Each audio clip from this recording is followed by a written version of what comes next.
أعوذ بالله من الشيطان الرجيم. بسم الله الرحمن الرحيم.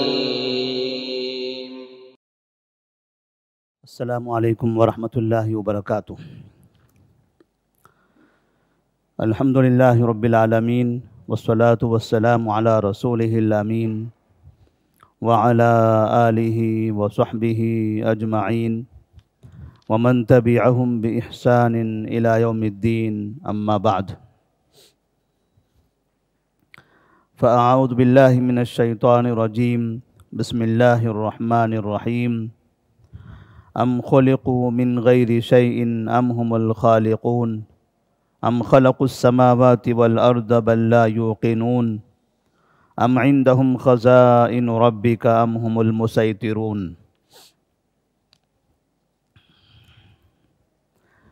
امام محمد بن عبد الوہاب رحمہ اللہ کی مشہور کتاب اصول ثلاثہ، اس کا تذکرہ ہمارے پاس ہفتے میں ایک دن، جیسے آج ہفتے کا دن ہے تو اس طرح سے ہر ہفتے کو مغرب کی نماز کے بعد تھوڑے تھوڑے عناوین پر ان کا درس ہوتا رہا. آج انشاءاللہ دین کے جو 3 مراتب ہیں، ان 3 مراتب میں سے دوسرے مرتبے کا ذکر ہوگا.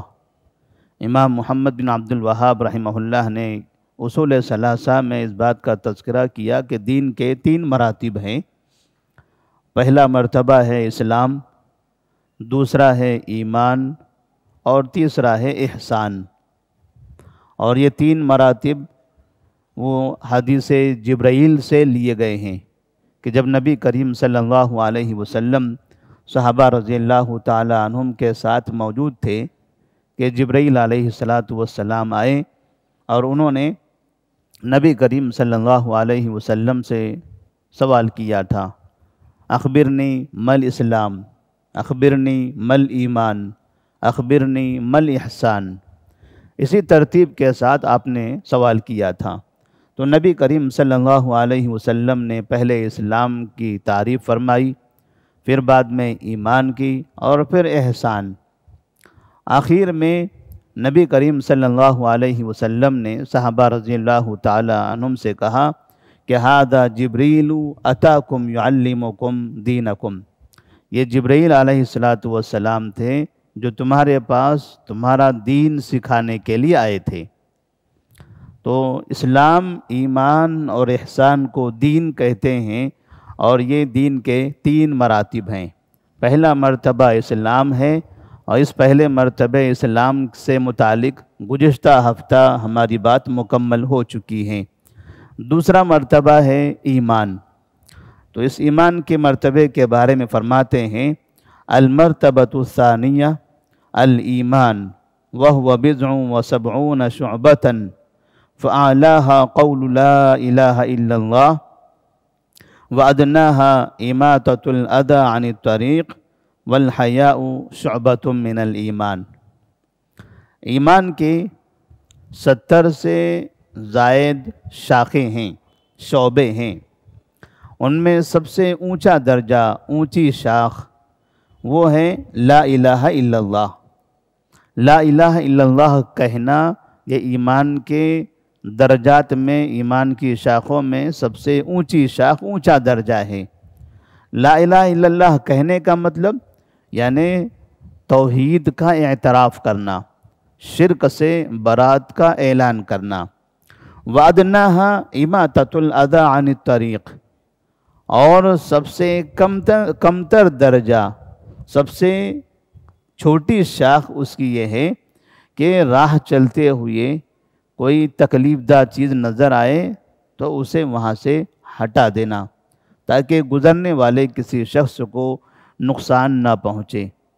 یا تو ہم گزر رہے ہیں تو وہاں پر کوئی تکلیف دہ چیز گری ہوئی ہے تو اسے ہٹانا، یا پھر راستے میں کوئی تکلیف دہ چیز پھینکنے سے اجتناب کرنا کہ کوئی شخص اپنی جانب سے بھی راہ پر راستے میں کوئی ایسی چیز نہ گرائیں کہ جس کی وجہ سے گزرنے والے کو تکلیف ہو، وہ پھسل کر گر جائے، ٹھوکر کھا کے وہ اوندے منہ گر جائے، یا کیچڑ ہو اس کے اوپر بدن پر پانی اچھل جائے، اس طرح سے ایسے کوئی بھی نقصان دہ چیز. یہاں تک کہ اگر راہ چلتے ہوئے ہم جب گاڑیاں رکھتے ہیں تو ایسی جگہ پر اپنی گاڑی نہ رکھیں کہ گزرنے والے کو پریشانی ہو. کہ اس طرح سے ہم گھروں کے سامنے، مساجد کے سامنے یا محلے میں صبح ہو یا رات میں ہو گاڑیوں کی پارکنگ اس طرح سے کریں کہ اب گزرنے والا پریشان ہو جائے. تو کوئی بھی ایسی چیز جس سے راہ چلنے والوں کو نقصان ہوتا ہو، تکلیف ہوتی ہو، تو اس سے اجتناب کرنا یہ ایمان کے شعبوں میں سے ایک شعبہ ہے. وَالْحَيَاءُ شُعْبَةٌ مِّنَ الْإِيمَانِ. اور پھر فرماتے ہیں امام محمد بن عبد الوہاب رحمہ اللہ کہ حیا ایمان کے حصوں میں سے ایک حصہ ہے. یہ ساری باتیں انہوں نے احادیث رسول سے لی ہیں. الحیاء شعبۃ من الایمان، یہ حدیث ہے، نبی کریم صلی اللہ علیہ وسلم کا فرمان ہے. اور اسی طرح سے الایمان بضع و سبعون شعبہ، کہ ایمان کے 70 سے زائد حصے ہیں، شعبے ہیں، یہ بھی نبی کریم صلی اللہ علیہ وسلم کا فرمان ہے. اور فعلاها قول لا الہ الا اللہ وادناها اماطۃ الاذى عن الطریق، سب سے اونچا درجہ لا الہ الا اللہ کہنا، اور سب سے نچلا درجہ تکلیف دہ چیز کو راستے سے ہٹا دینا، یہ بھی نبی کریم صلی اللہ علیہ وسلم کا فرمان ہے. تو امام محمد بن عبد الوہاب رحمہ اللہ نے جب ایمان کا تذکرہ فرمایا تو یہاں نبی صلی اللہ علیہ وسلم کے فرامین سے، آپ کے اقوال سے کچھ باتیں نقل فرمائی ہیں. ایمان کہتے ہیں دل کے یقین کو، کہ آپ دل سے یقین کریں، زبان سے اقرار کریں اور اس کے مطابق عمل کریں. جسمانی اعتبار سے، جوارح سے آپ عمل کریں. 3 چیزوں کے مجموعے کا نام ایمان ہے: دل سے یقین، زبان سے اقرار اور عمل. جب تک کہ یہ 3 چیزیں جمع نہیں ہوتی ایمان مکمل نہیں ہوتا. جیسے ایک مسلمان ہے، وہ اللہ پر ایمان رکھتا ہے، دل سے یقین کرتا ہے، اور ساتھ میں زبان سے کہتا ہے لا الہ الا اللہ محمد رسول اللہ، کلمے کا اقرار بھی کرتا ہے، اور ساتھ میں لا الہ الا اللہ کہنے کا جو مقصد ہے، اس کا وہ جو تقاضا کرتا ہے، وہ کہنے کے بعد جو چیزیں ہم پر لازم آتی ہیں ان چیزوں پر عمل بھی کرتا ہے. جب ہم نے لا الہ الا اللہ کہہ دیا تو اس کا مطلب یہ ہوا کہ اب اللہ کی عبادت بھی کرنی ہے، نماز بھی پڑھنا ہے، روزے بھی رکھنے ہیں، زکوٰۃ بھی دینی ہے. تو اس طرح سے اسلام کے جتنے ارکان، ایمان کے ارکان ہیں، ساری چیزیں اس کے اندر داخل ہیں.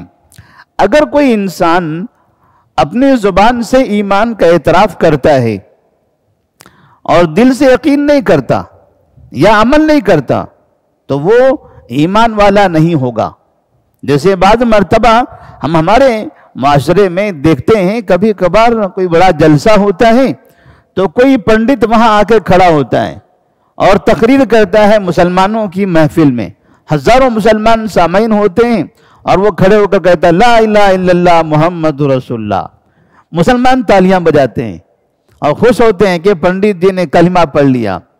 اور اس طرح سے ہمارے مذہب کی حقانیت کا انہوں نے اعلان کر دیا. ان کے کلمہ پڑھنے سے وہ مومن نہیں ہو جاتے ہیں. انہوں نے زبان سے پڑھا، دل سے یقین نہیں ہے اور عمل بھی نہیں ہے. تو جب تک کہ تینوں چیزیں ایک ساتھ جمع نہیں ہوگی تب تک کہ وہ انسان مومن نہیں ہوگا. اسی طرح سے نبی کریم صلی اللہ علیہ وسلم کے زمانے میں آپ کے چچا ابو طالب نبی صلی اللہ علیہ وسلم سے کہا کرتے تھے بھتیجے تم جو راستے پر چل رہے ہو یہ راستہ برحق ہے، تمہارا یہ دین بالکل صحیح ہے، تمہارا یہ دین بالکل صحیح ہے، میں تمہارے اس دین پر تمہارے چلتے ہوئے میں تمہاری مدد کروں گا. وہ یقین کرتے تھے کہ نبی کا راستہ صحیح ہے، بھتیجے نے جو دین کو اپنایا ہے وہ دین صحیح ہے. لیکن آخر دم تک انہوں نے اپنی زبان سے اس کا اعتراف نہیں کیا. جب نبی کریم صلی اللہ علیہ وسلم نے ان کے انتقال کے وقت میں ان سے کہا اے میرے چچا آپ زبان سے لا الہ الا اللہ پڑھ لیجئے، تو انہوں نے پڑھنے سے انکار کر دیا. پڑھنے سے انکار کر دیا. مطلب اس کا یہ ہوا کہ اگر کسی شخص کو دل سے یقین بھی ہو جائے، دل سے یقین بھی ہو جائے کہ اللہ ایک ہے، اللہ ہی معبود ہے، اللہ کے علاوہ کوئی اور معبود نہیں ہے، یہ اسلام دین بالکل برحق ہے، یقین بھی ہو جائے، تو جب تک کہ وہ زبان سے بھی اس کا اعتراف نہ کرے تب تک کہ وہ مومن نہیں ہوگا.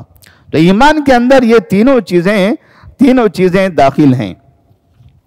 پھر ایمان کے جو ارکان ہیں، ایمان کے ارکان میں 6 چیزوں کا ذکر آتا ہے. جبریل علیہ السلام نے جب سوال کیا تھا نبی صلی اللہ علیہ وسلم سے اخبرنی مل ایمان، مجھے بتائیے ایمان کیا ہے، تو آپ نے فرمایا ان تؤمن باللہ وملائکتہ وکتبہ ورسلہ والیوم الآخر والقدر خیرہ وشرہ. 6 چیزوں کا تذکرہ فرمایا. جب اسلام کا ذکر آیا تو 5 چیزیں بیان کی، ایمان کا ذکر آیا تو 6 چیزیں بیان فرمائی ہیں. اسلام اور ایمان میں جو ظاہری اعتبار سے ایک بڑا فرق نظر آتا ہے وہ کیا ہے؟ وہ یہ ہے کہ اسلام کہتے ہیں ظاہری اعمال کو، ظاہری اعمال کو، اور ایمان کہتے ہیں دل کے یقین کو، اعتماد کو، عقیدے کو. اسی لیے اسلام میں جتنی چیزیں ہیں 5 ارکان ہیں، اس کے 5 کا تعلق عمل سے ہے، اس کا عمل سے ہے. پہلا ہے شہادت، گواہی دینا، وہ زبان سے بولی جاتے ہیں. دوسرا ہے نماز پڑھنا ہے، ایک حرکت ہوتی ہے. اسی طرح روزہ ہے، وہ ایک عمل ہے. زکوٰۃ بھی عمل ہے کہ پیسہ نکال کر کسی کو دینا ہے. حج بھی ایک عمل ہے. اور ایمان کی جو ارکان ہیں، اللہ پر ایمان، آخرت پر ایمان، فرشتوں پر ایمان، رسولوں پر ایمان، کتابوں پر ایمان، تقدیر پر ایمان، ان سب کا تعلق آدمی کے دل سے ہے، آدمی کے دل سے ہے. تو ایمان کے ارکان میں سے ایمان کے جو ارکان ہیں وہ مکمل 6 ہیں. تو آپ فرماتے ہیں وَأَرْكَانُهُ سِتَّةٌ، اور اس کے ارکان 6 ہیں. سب سے پہلا رکن ہے ان تؤمن باللہ. پہلا رکن یہ ہے کہ تم اللہ پر ایمان لاؤ. اللہ معبود کو کہتے ہیں، اللہ اس کو کہتے ہیں اس نے ساری کائنات کو بنایا ہے. ہر چیز کا جو خالق اور مالک ہے وہ اللہ ہے. اللہ کا تعارف کائنات کے اندر لوگوں کے درمیان میں اسی طرح کا ہے. کائنات میں لوگوں میں اللہ کا تعارف اسی طرح سے ہے. اسی لیے لفظ اللہ کے علاوہ کسی اور کے لیے استعمال نہیں ہوتا. لفظ اللہ کے علاوہ کسی اور کے لیے استعمال نہیں ہوتا. الہ یہ استعمال ہوتا ہے. معبود، الہ کا معنی ہوتا ہے معبود، یہ استعمال ہوتا ہے دوسروں کے لیے. لیکن اللہ کوئی کسی اپنے معبودوں کے لیے کوئی اللہ استعمال نہیں کرتا. کوئی یہ نہیں کہتا کہ یہ جو ہمارا یہ مجسمہ ہے یا ہماری جو مورتی ہے یہ اللہ ہے. اس کو اللہ نہیں کہتے، وہ الگ الگ ناموں سے اس کو یاد کرتے ہیں. اللہ کا نام صرف اللہ کے لیے بولا جاتا ہے. لیکن دنیا کے اندر کچھ ایسے لوگ بھی ہیں جو اللہ کے وجود کا انکار کرتے ہیں. اللہ کے وجود کا انکار کرتے ہیں. وہ کہتے ہیں کوئی مذہب نہیں، کوئی دھرم نہیں، کوئی اس کائنات کا خالق اور مالک نہیں ہے. یہ ساری چیزیں بس ایسے ہی ہیں، یہ ساری کائنات ایسے ہی بن گئی ہیں. اس کی نہ ابتدا ہے نہ اس کی انتہا ہے، نہ اس کا کوئی سنبھالنے والا، نہ اس کا کوئی خالق ہے، نہ اس کا کوئی مالک ہے. کچھ ایسے لوگ بھی ہیں جو مانتے ہیں کہ ہاں اس کائنات کا پیدا کرنے والا کوئی ہے، لیکن کون ہے اس کے بارے میں انہیں اختلاف ہے. وہ مانتے ہیں کہ ہاں سب کا مالک ایک ہے. جب پوچھا جائے مالک کون ہے کہ سب کا مالک ایک، لیکن کون ہے وہ ایک مالک، یہاں مسئلہ ہے. مالک ایک تو ہے یہ مانا، لیکن ایک کون ہے؟ وہ کہتے ہیں فلاں وہ ہے، وہ کہتے ہیں وہ فلاں ہے، وہ کہتے ہیں وہ فلاں ہے، وہ کہتے ہیں وہ فلاں ہے، وہ ہمارے فلاں نام ہے، وہ ہمارے فلاں نام ہے. الگ الگ اپنے اپنے حساب سے لوگ اس کو مالک کہتے ہیں، ان کو مالک کہتے ہیں. اور جتنوں کو وہ مالک کہتے ہیں ان سب کے بارے میں بتاتے ہیں کہ یہ 4000 سال پہلے کے ہیں، یہ 2000 سال پہلے کے ہیں، یہ ہندوستان میں 500 سال پہلے پیدا ہوئے تھے، یہ 200 سال پہلے پیدا ہوئے تھے۔ جتنوں کے بارے میں وہ کہتے ہیں کہ سب کا مالک یہ ہے، سب کا مالک وہ ہے، سب کا مالک وہ ہے، تو ان سب کی وہ تاریخ پیدائش بیان کرتے ہیں، ہر ایک کی تاریخ پیدائش بیان کرتے ہیں، اور بعض ایسے ہیں جن کے پیدا ہونے کی جگہ بیان کرتے ہیں۔ ابھی جو بڑا ملک میں مسئلہ ہوا تھا وہ فلاں کے پیدا ہونے کی جگہ کا ہی مسئلہ تھا کہ وہ یہاں پیدا ہوئے تھے، اس لیے ہم کو یہ جگہ چاہیے۔ مطلب جس کو کہا جاتا ہے کہ ساری کائنات کا خالق و مالک ہے، وہ اس گاؤں میں اس چھوٹے سے جگہ پر پیدا ہوا تھا، وہ اس جگہ پیدا ہوا تھا۔ مطلب پیدا ہوا تو پھر اس کو کس نے پیدا کیا؟ اس کو کس نے پیدا کیا؟ اس کے والد کو کس نے پیدا کیا؟ اس کے والدہ کو کس نے پیدا کیا؟ ان کا جو خاندان تھا وہ خاندان کہاں سے آیا؟ اور جب یہ پیدا ہوا تو اس کے پیدا ہونے سے پہلے کائنات میں مالک کون تھا؟ تب کون تھا؟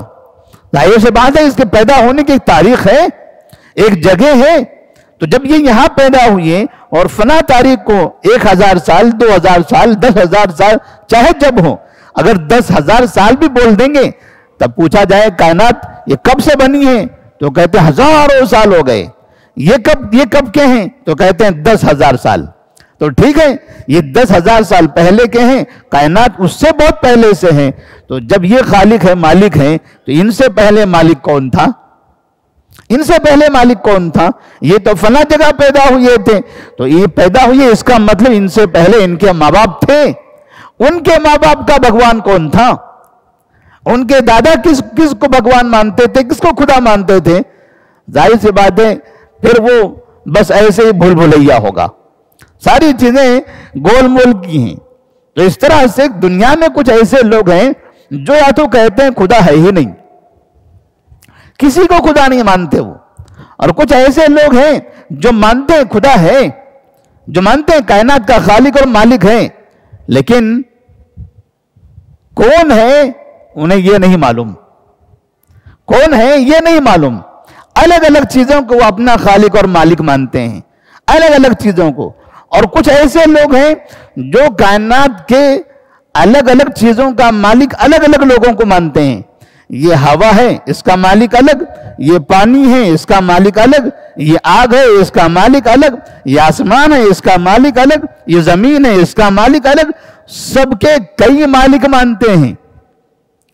تو اللہ تبارک و تعالی، لوگ اللہ تبارک و تعالی کو صحیح طرح سے پہچانتے نہیں ہیں۔ اللہ کون ہے؟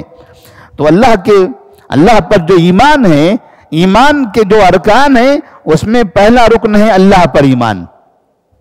اب اللہ پر ایمان میں کیا کیا چیزیں داخل ہیں؟ سب سے پہلے اللہ کے وجود پر ایمان، دوسری چیز ہے اللہ کی ربوبیت پر ایمان، اللہ ہے یہ ماننا ہے پہلی چیز۔ دوسری چیز یہ ماننا ہے کہ اللہ تمام کا خالق اور مالک اور رازق ہے۔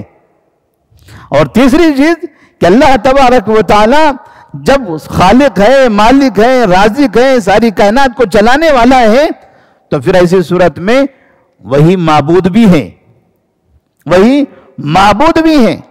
اور پھر چوتھی چیز اللہ تبارک و تعالیٰ کی الگ الگ صفتیں ہیں، اللہ کے الگ الگ نام ہیں، اللہ کی الگ الگ صفات بھی ہیں۔ قرآن مجید میں وَلِلَّهِ الْأَسْمَاءُ الْحُسْنَى، اللہ تبارک و تعالیٰ کے بہت سے اچھے اچھے نام ہیں، اچھے اچھے نام ہیں۔ جیسے ایک حدیث میں ہے کہ اللہ کے 99 نام ہیں، تو ایسے اللہ تبارک و تعالیٰ کے قرآن مجید میں بھی بہت سے نام ذکر کیے گئے ہیں، اور احادیث رسول میں اللہ کے ناموں کا ذکر آیا ہے۔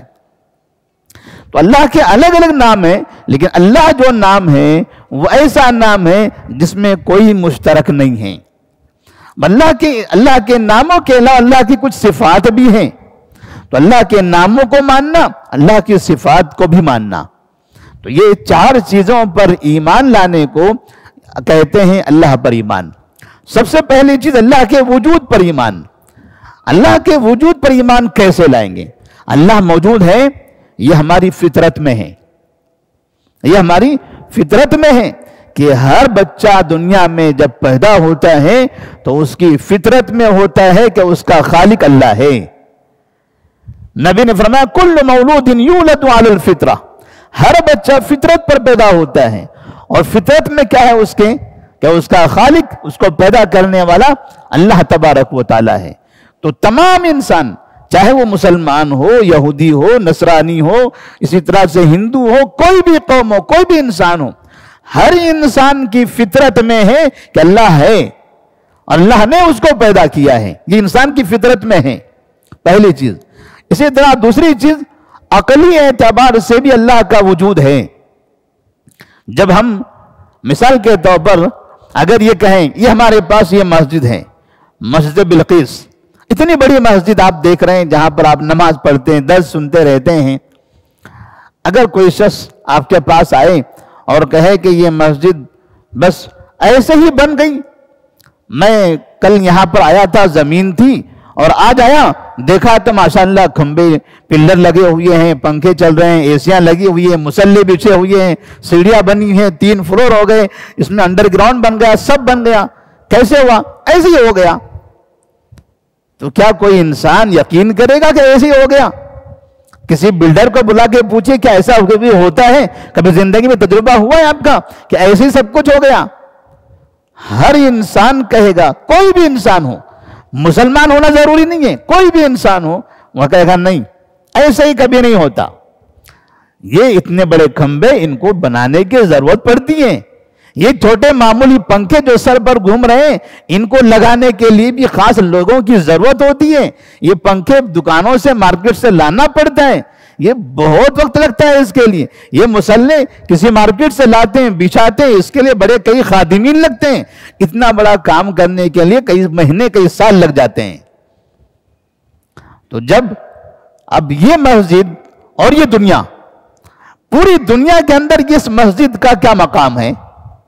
دنیا کتنی بڑی ہے، کتنی زمین ہے اس کی زمین، اس کا سمندر کتنا بڑا ہے، اس میں یہ چھوٹی سی مسجد ہے، اگر ہم اس کو زوم کر کے دیکھیں ایک نقطے کے برابر بھی نہیں سمجھ میں آئے۔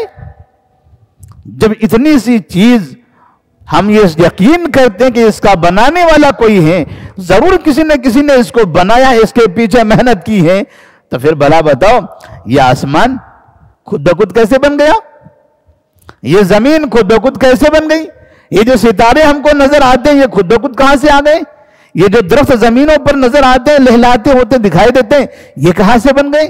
یہ جو پانی ہم کو سمندروں کی شکل میں نظر آتا ہے یہ کہاں سے خود بخود آ گیا؟ کہاں سے آیا خود بخود؟ جب ایک چیز موجود ہے جو ہمیں دکھائی دے رہی ہے، ہمارا یقین ہے کہ اس کا کوئی خالق ہے، تو پھر اتنی بڑی کائنات کا خالق کیسے نہیں ہو سکتا؟ یہ کیسے کہا جائے گا کہ سب ایسے ہی بن گئی؟ اس کا مطلب یہ ہے کہ ہر چیز کا کوئی نہ کوئی خالق ہوتا ہے، اور اس کائنات کا خالق اللہ تبارک و تعالی ہے۔ اب کوئی کہے کہ اس کے علاوہ فلاں فلاں خالق ہے، کوئی کہے کہ نہیں یہ فلاں ہے، کوئی کہے کہ نہیں فلاں ہے، تو پوچھا جائے کہ وہ فلاں ہے، وہ کہاں رہتے تھے؟ فلاں گاؤں میں رہتے تھے، فلاں جگہ رہتے تھے، کب پیدا ہوئے تھے؟ فلاں وقت میں پیدا ہوئے تھے۔ کیا وہ جب پیدا ہوئے اس سے پہلے دنیا تھی یا نہیں تھی؟ تھی۔ تو پھر وہ دنیا کے خالق وہ کیسے ہوئے؟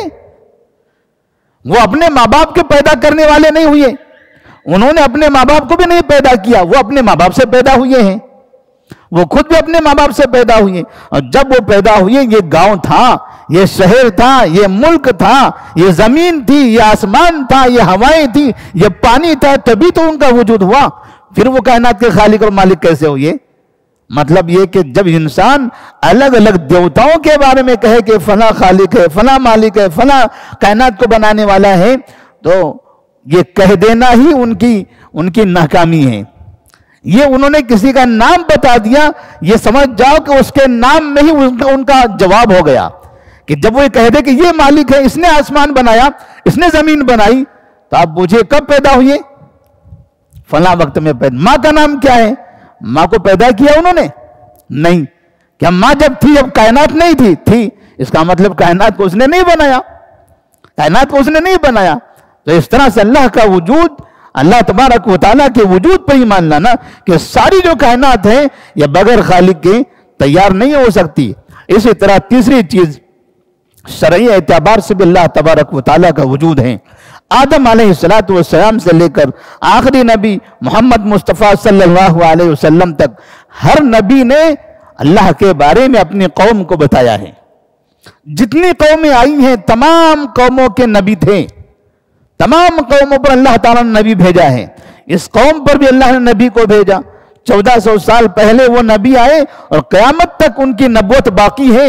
قیامت تک آنے والے انسانوں کو وہ نبی بتا رہے ہیں کہ اللہ تبارک و تعالیٰ ہے۔ قرآن کہہ رہا ہے اللہ تبارک و تعالیٰ ہے، قرآن کہہ رہا ہے اللہ تبارک و تعالیٰ ہے۔ اس طرح سے چوتھی چیز انسان کے احساس میں بھی ہے کہ اللہ تبارک و تعالیٰ ہے۔ احساس بھی ہے انسان کو کہ اللہ ہے۔ کیسے؟ ایک انسان دعا کرتا ہے اور دعا کرنے کے بعد اسے محسوس ہوتا ہے کہ میری دعا کسی نے سن لیا، میری دعا کسی نے سنا۔ کون ہے وہ سننے والا؟ کون ہے آپ کی دعا پر آپ کا کام کر دینے والا؟ نبی کریم صلی اللہ علیہ وسلم کے پاس ایک مرتبہ ایک شخص آئے اور انہوں نے کہا یا رسول اللہ صلی اللہ علیہ وسلم، بارش نہیں ہو رہی ہے، جانور ہلاک ہو رہے ہیں، دعا کیجئے کہ بارش ہو جائے، دعا کیجئے کہ بارش ہو جائے۔ نبی صلی اللہ علیہ وسلم نے دعا فرمائی، آپ نے دعا فرمائی، اور دعا فرمانے کے بعد ابھی جمعہ کی نماز ختم نہیں ہوئی، باہر نکلے تو پتہ چلا بارش ہی بارش تھی۔ کون ہے یہ؟ کس کو نبی نے پکارا؟ کس سے دعا کی؟ کس نے نبی کی دعا کا جواب دیا؟ کس نے آپ کی دعا کو قبول کیا؟ کون ہے وہ؟ یہ احساس ہے انسانی زندگی میں، یہ احساس ہے انسانی زندگی میں کہ ہمارا خالق ہے، ہمارا خالق ہے۔ یہ احساس بھی ہے، انسان کو اس کا احساس بھی ہوتا ہے۔ اور اسی طرح سے انبیاء علیہم السلام جو ہر زمانے میں آئے ہیں، تمام کفار کو بھی یہ معجزات دکھائے گئے۔ جب موسیٰ علیہ السلام نے لاٹھی لی، سمندر مارا، سمندر کے اندر راستہ بن گیا۔ کون ہے وہ ذات جس نے یہ کارنامہ انجام دیا؟ کس نے کہا ان سے کہ نبی کے لاٹھی مارو، اور کس نے وہ سمندر کے اندر راستہ بنایا؟ نبی نے ایسے اشارہ کیا، چاند کے 2 ٹکڑے ہو گئے۔ یہ کس نے کیا؟ یہ جو چیزیں ہیں جو ہماری نظروں میں دکھائی دیتی ہیں، جن کو ہم دیکھتے ہیں، جن کو الگ الگ انبیاء کے زمانے میں ان کی قوموں نے اپنی آنکھوں سے دیکھا ہے، اور ہمارے سامنے وہ چیزیں کتابوں کے اندر موجود ہیں۔ یہ احساس دلاتا ہے کہ کوئی نہ کوئی اس کا خالق ہے، کہ جب ہم چاہتے ہیں، مانگتے ہیں، تو وہ ہماری آواز کو سنتا ہے۔